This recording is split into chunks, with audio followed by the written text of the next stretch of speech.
Bonjour à tous et bienvenue dans ce flash. Il y a eu un conseil des ministres hier. Décision majeure, le prix du kilogramme du coton fixé à 265 francs CFA pour la campagne 2016-2017, soit une hausse de 15 francs CFA par rapport à l'année dernière.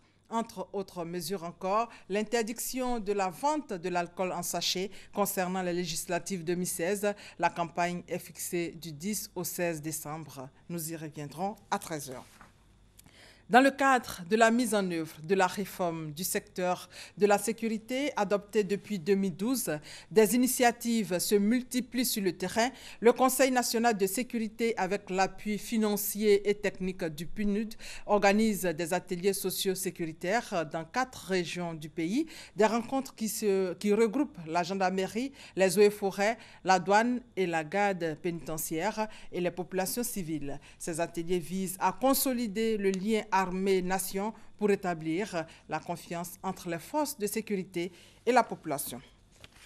On s'intéresse maintenant au désordre au niveau des ronds-points. Les automobilistes foulent au pied par moment le code de la route. En plus des embouteillages, il y a aussi l'indiscipline des chauffeurs aux différents ronds-points. Conséquence, des accidents au Grand Carrefour se multiplient. Emmanuel Niamien a sillonné des ronds-points son constat. Rond-point du nouveau camp d'Akwedo dans la commune de Cocody. Il est un peu plus de 9 h et l'endroit grouille de véhicules. Tous les automobilistes sont pressés et en ce moment précis, tous foulent au pied les règles élémentaires de la conduite. Malgré la présence des panneaux qui indiquent clairement céder le passage, on conduit comme on veut. Aucune place n'est faite aux véhicules prioritaires. Les gens forcent le passage, alors que les panneaux nous parlent. Le panneau vous dit ceux qui viennent là, les panneaux, ceux qui viennent de votre gauche, vous laissez céder le passage. Le non-respect des priorités au rond-point, le constat est partout pareil à Abidjan. Ici, au rond-point de la Riviera Golf, tout comme celui de la Riviera 4, des accidents sont régulièrement enregistrés. Pourtant, tous les automobilistes qui sont passés par une auto-école, ou du moins qui ont bien suivi le cours, savent que c'est ainsi qu'il faut conduire. Giratoire annoncé, je ralentis. Pour prendre la première sortie, clignotant droit, file de droite. Je laisse passer la voiture bleue, je sors à droite. Pour prendre la deuxième sortie, file de droite, mais pas de clignotant. Je laisse passer la voiture bleue, clignotant droit pour indiquer ma sortie juste avant celle-ci. Je prendrai la troisième sortie. Clignotant gauche, file de gauche, je laisse passer la voiture bleue.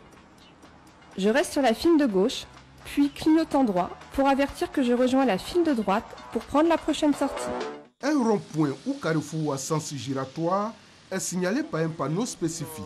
À l'approche d'un carrefour à sens giratoire, on freine, on rétrograde, on contrôle en gardant le pied sur le frein et on prend la décision de s'engager 3 à 4 mètres avant le rond-point. Comme tout ouvrage formant un obstacle, le rond-point doit être contourné par la droite. Et hors de nos frontières, au Gabon, un nouveau rebondissement dans le contentieux électoral issu de la présidentielle du 27 août dernier, présidentielle remportée officiellement par Ali Bongo. Hier mercredi, les avocats de Jean Ping, qui refusent de reconnaître sa défaite, ont annoncé avoir fait un nouveau recours auprès de la Cour constitutionnelle pour contester les résultats donnant vainqueur le président sortant. Il s'agit presque d'une surprise puisque les décisions de la Cour constitutionnelle au Gabon sont incontestables. Demain vendredi, une rencontre est prévue pour examiner le sujet. Aux États-Unis, Barack Obama a affirmé hier que l'Amérique souhaitait le succès de Donald Trump, se déclarant encouragé par les premiers propos de son successeur. Barack Obama doit recevoir le président élu ce jeudi, au bureau ovale. Donald Trump, lui, veut changer les États-Unis. C'est en tout cas ce qu'il n'a cessé de répéter au cours de la campagne électorale. Ces lignes directives visent à restaurer la domination américaine, la sécurité du pays et sa prospérité sans ménager ses partenaires, qu'ils soient proches ou lointains.